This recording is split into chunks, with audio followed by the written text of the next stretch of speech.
Hello friends, I am Dr. Pawandeep Kaur from Khalsa College of Law, Amritsar. The topic of our today's talk is Morley-Minto Reforms of 1909. Welcome all to today's talk. Dear learners, the present module will make you acquainted with the provisions of Morley-Minto Reforms 1909, its historical perspective, importance of Morley-Minto Reforms 1909, lacunas of Morley-Minto Reforms 1909, consequences of Morley-Minto Reforms 1909, and the last one is legacy of Morley-Minto Reforms. So, dear friends, let us begin with the brief overview of the Morley-Minto Reforms. The Morley-Minto Reforms, also known as the Indian Councils Act of 1909, were a significant series of constitutional reforms implemented by the British colonial administration in India. These reforms were the follow-up of the deliberations held in 1908 and 9 between Lord Minto, Viceroy of India, and Lord Morley, Secretary of State for India, for preparing constitutional proposals to grant greater autonomy to India. These deliberations later formed the basis of the 1909 Act. They were introduced against the backdrop of growing political unrest, demands for increased representation, and the need for the British government to address the evolving socio-political landscape of India. After the Surat debacle, the moderates implemented a new administrative structure for the Indian National Congress that was essentially anti-extremists. The structure included a clause that highlighted the major objective of self-government through lawful means within the Commonwealth. However, these initiatives did not receive any support from the British government. John Morley, the Secretary of State for India, initiated a debate on administrative reforms that was thwarted by the Earl of Minto, Governor General of India, and his colleagues. The Morley-Minto Reforms, an act of the British Parliament that brought about a limited increase in the involvement of Indians in the governance of British India. It also examines the reconciliation between extremists and moderates, the political alliances between the Indian National Congress and the Muslim League. Mahatma Gandhi's views on British imperialism and his support for the Khilafat movement and the circumstances that led to the Salt March. The British Parliament passed the Morley-Minto Reforms to increase the representation of Indians in the administration of British India.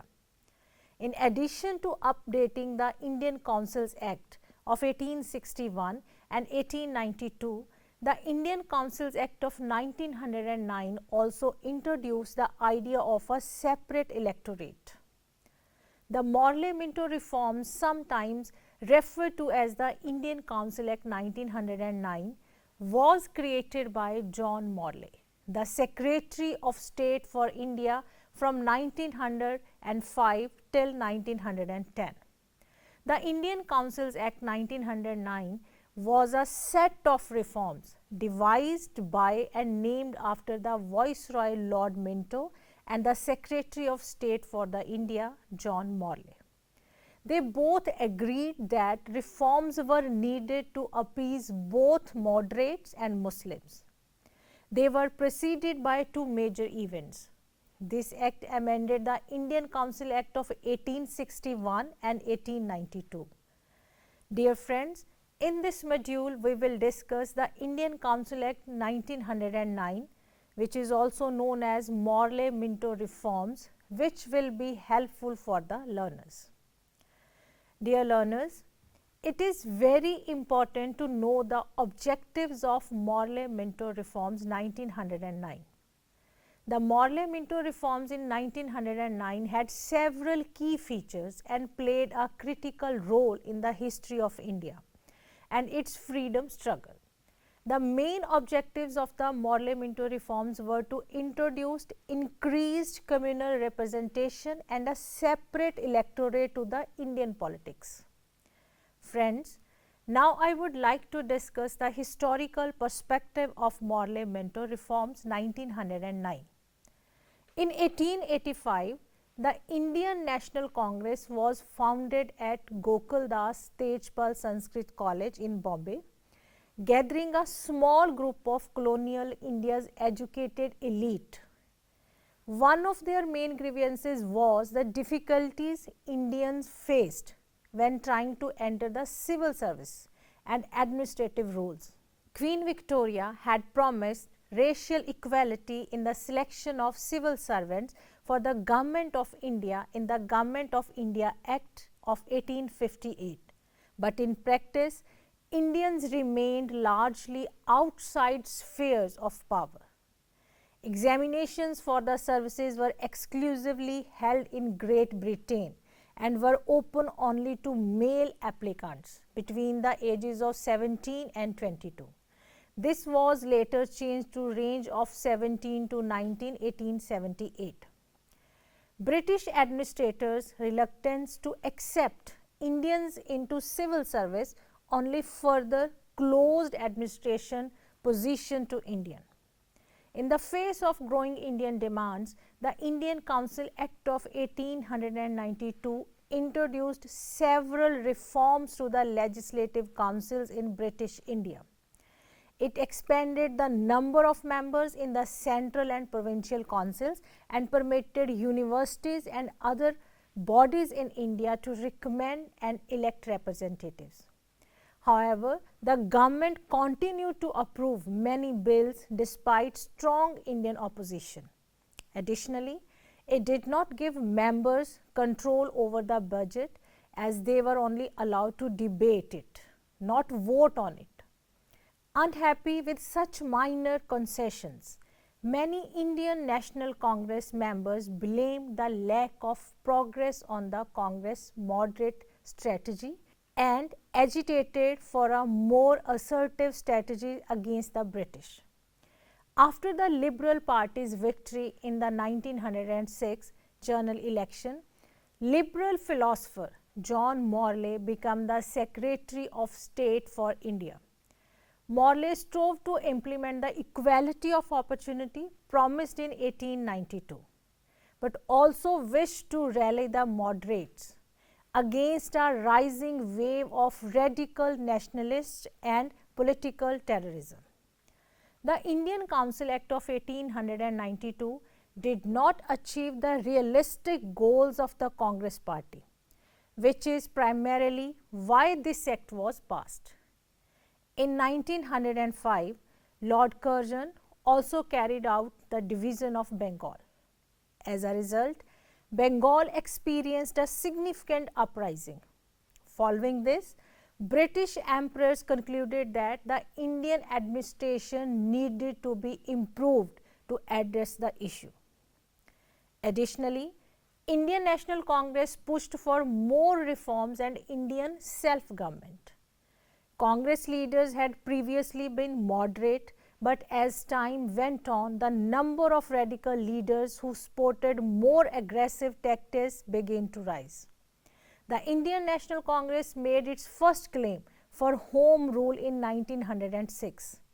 Gopal Krishna Gokhale met with Morley in England to emphasize the significance of changes.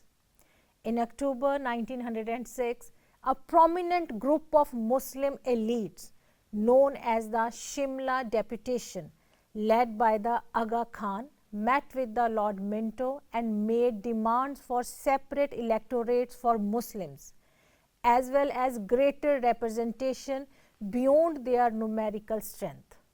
Soon after, this same group took control of Muslim League, which has been initially established by Nawab Salim Ullah of Dhaka, Nawabs Mohsin ul Mulk and Waqar ul Mulk in December 1906. The main objective of the Muslim League was to promote loyalty to the British Empire and prevent the Muslim elite from aligning with the Indian National Congress.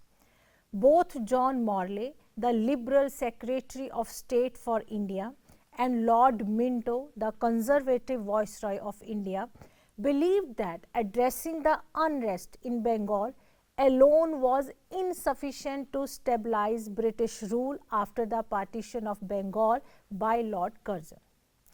They saw supporting the Muslim League and its demands as a significant step to gain the support of loyal upper class Indians and the increasingly westernized population. Further, I would like to share the main feature of this reform, that is the advocation of separate Muslim electorates. On 1st October 1906, Minto received a deputation from the newly founded Muslim League, which comprised numerous Muslims from all India provinces except for the northwest frontier. The Muslim League was founded to prevent the rise of the emergence of a Hindu-dominated political system and made several demands to Minto.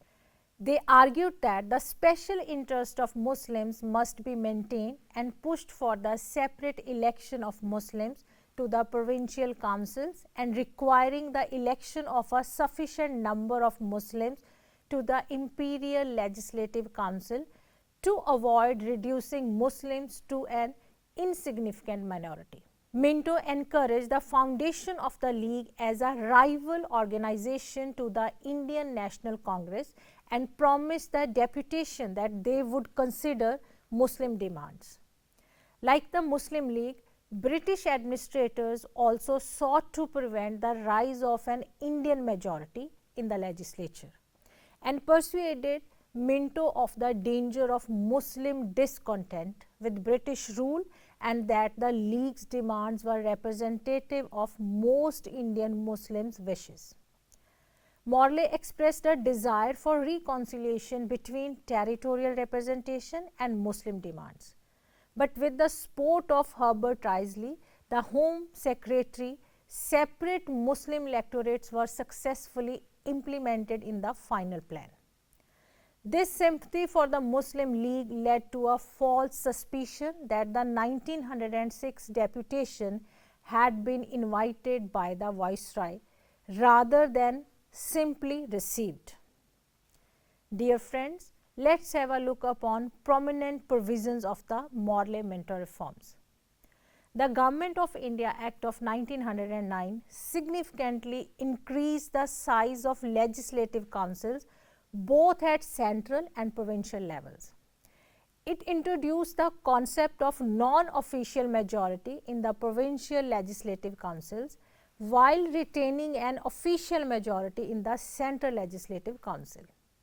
The Act established an indirect electorate system where local bodies formed an electoral college to elect members of the provincial legislature, who in turn elected members of the central legislature. It expanded the function of the legislative councils, allowing members to ask supplementary questions, propose resolutions on the budget and engage in deliberative activities. The Act marked a significant step by including Indians in the Executive Council of the Viceroy and Governors, with Satyendra Prasad Sinha becoming the first Indian to join the Viceroy's Executive Council as a law member. Additionally, it introduced the concept of separate electorates, providing for communal representation for Muslims and representation for various other groups such as presidency, corporations, chambers of commerce, universities and zamindars. The Government of India Act 1909 introduced separate electorates, leading to the division of the electorate with the Muslim members being elected solely by Muslim voters. This act also brought significant changes to the composition of provincial councils by abolishing the previous system of an official majority. which involved the appointment of a majority of members from civil service officials. However, an official majority was still maintained in the Central Legislative Council. Following are the key points of the Morley-Minto reforms. Following are the key points of the Morley-Minto reforms as the size of legislative councils at the federal and provincial levels has expanded. The Central Legislative Council includes members ranging from 16 to 60 years of age.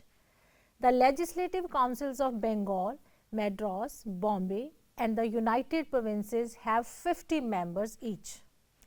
Legislative Councils of Punjab, Burma and Assam have 30 members each. Members of provincial legislative councils are chosen indirectly through an electoral college system. The electoral college consists of representatives from local governments, business chambers, landlords, educational institutions, trade associations and Muslims. Provincial council members are mostly unofficial, although a non-elected majority is present due to the nomination of unofficial members. The Imperial Legislative Council welcomed Indians as their first official members.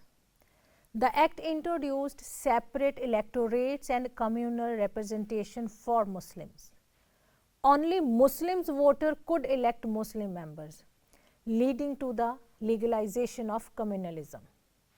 Lord Minto was recognized as the father of communal electorate. Dear friends, further we will discuss importance of Morley-Minto reforms 1909. This was a step forward towards responsible ties between elected Indians and the administration. For the first time, members had the opportunity to criticize their leaders and make suggestions for better administration of the country.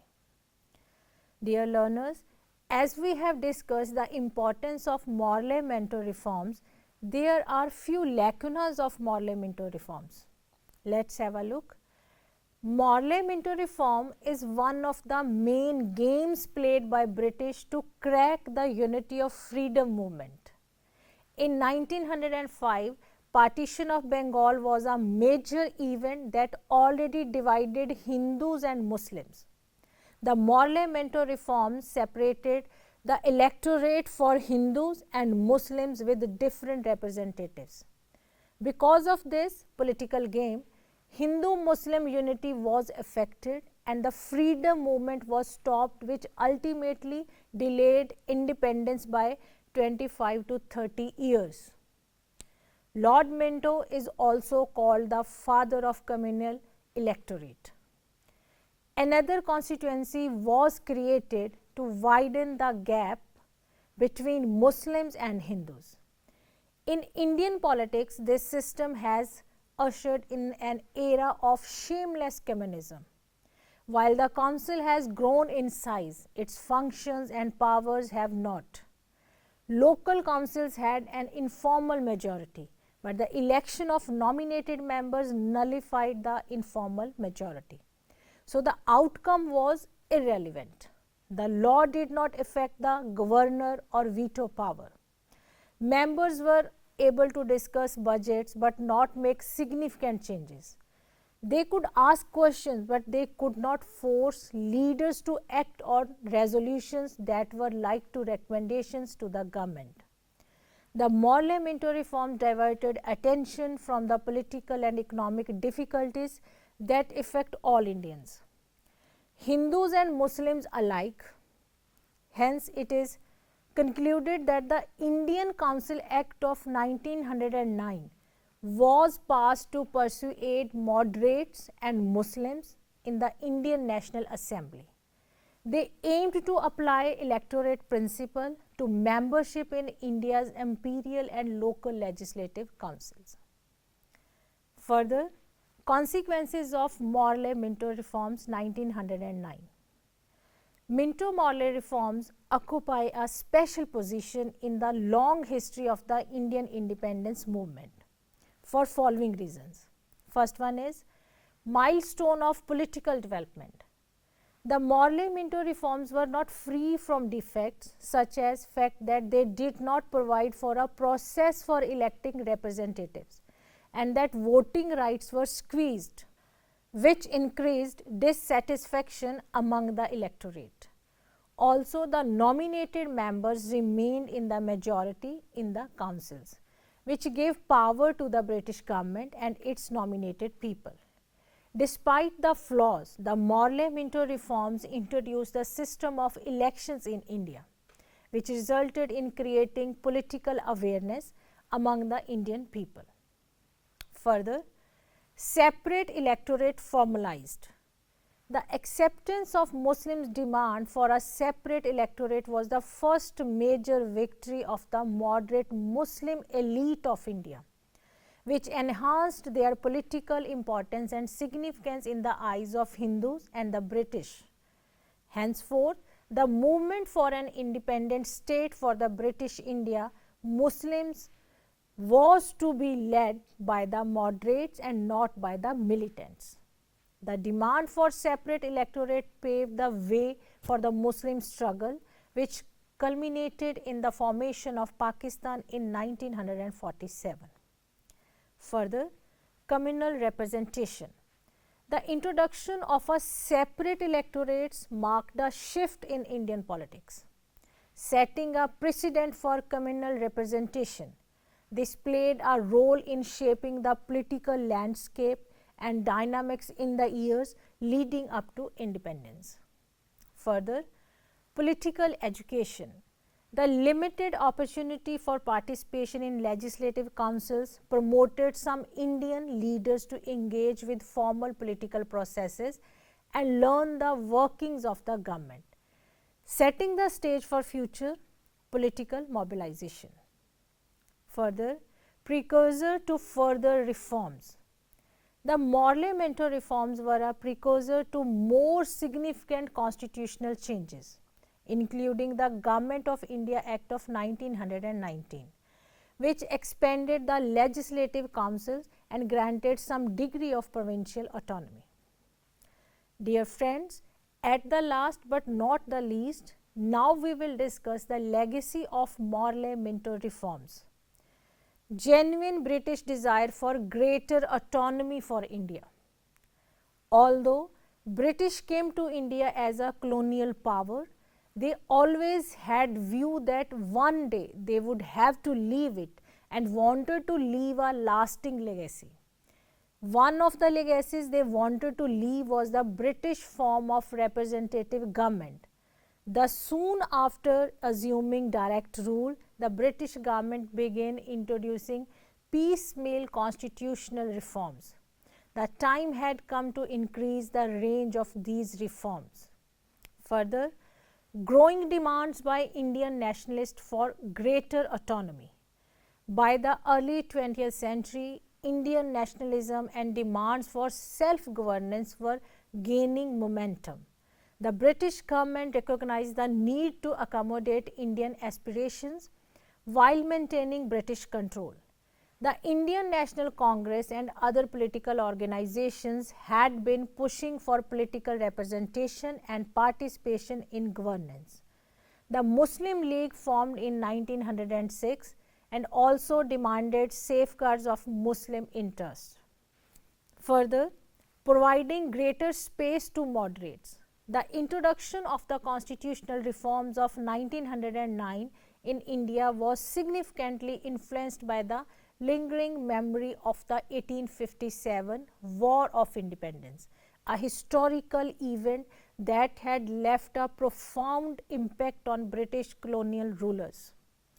Recognizing that the events of 1857 were partly fueled by discontent and grievances among the Indian population, the British aimed to counter this by providing greater political space for both Hindus and Muslims, who were primarily represented by moderate voices. They hoped to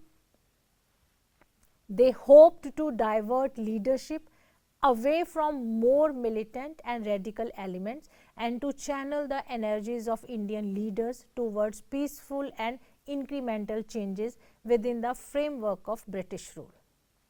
Further, Shimla Deputation Agreement. By 1909, political turmoil and unrest prevailed in India because Congress activities convinced the British Indian Muslims to believe that Congress was actively striving for the Hindu cause. This was reinforced when an extremist Hindu organization, Hindu Mahasabha, also emerged, which propagated prejudicial concepts of Indian nationalism. Consequently, to protect their interests, they formed a deputation that met with the Viceroy of India, Lord Minto, in October 1905 and presented their demand for separate electorates for the British Indian Muslims with weightage. Realizing the genuineness of their grievances, the British government decided to introduce political reforms to ease the political tension and turmoil in India. So friends, at the end, I would like to conclude today's talk by saying that the Morley-Minto Reforms of 1909 was a response to growing political demands in India, aimed at providing limited representation to Indians while maintaining British control. These reforms, though significant, were not comprehensive and had complex consequences for Indian politics, particularly in terms of communal representation and the path toward eventual self-governance. The British government at the Golden Jubilee of King Edward in 1908 announced that it desired to see democracy flourish in India. The Viceroy, Lord Minto, was assigned the task to preparing for a draft bill for constitutional reforms in collaboration with Lord Morley, the Secretary of State of India. In 1909, the bill was approved by the British Parliament and the royal family and became known as the Minto-Morley Reform of 1909. Even if there was improvement up to a certain extent in the increased participation of the Indians in the Legislative Council, the Act still has numerous flaws in it. One of the most notable is the communal representation, which we can even see in today's time as well. The process of separate electorate relieved the Muslims but weakened the Indian national movement. As a result, we were able to see the outcome of this system with the division of the country based on communal lines. Apart from that, Morley-Minto reforms also failed to bring the system of self-government. So, dear friends, this was all about today's module. We'll see you in the next module. Have a nice day. Thank you.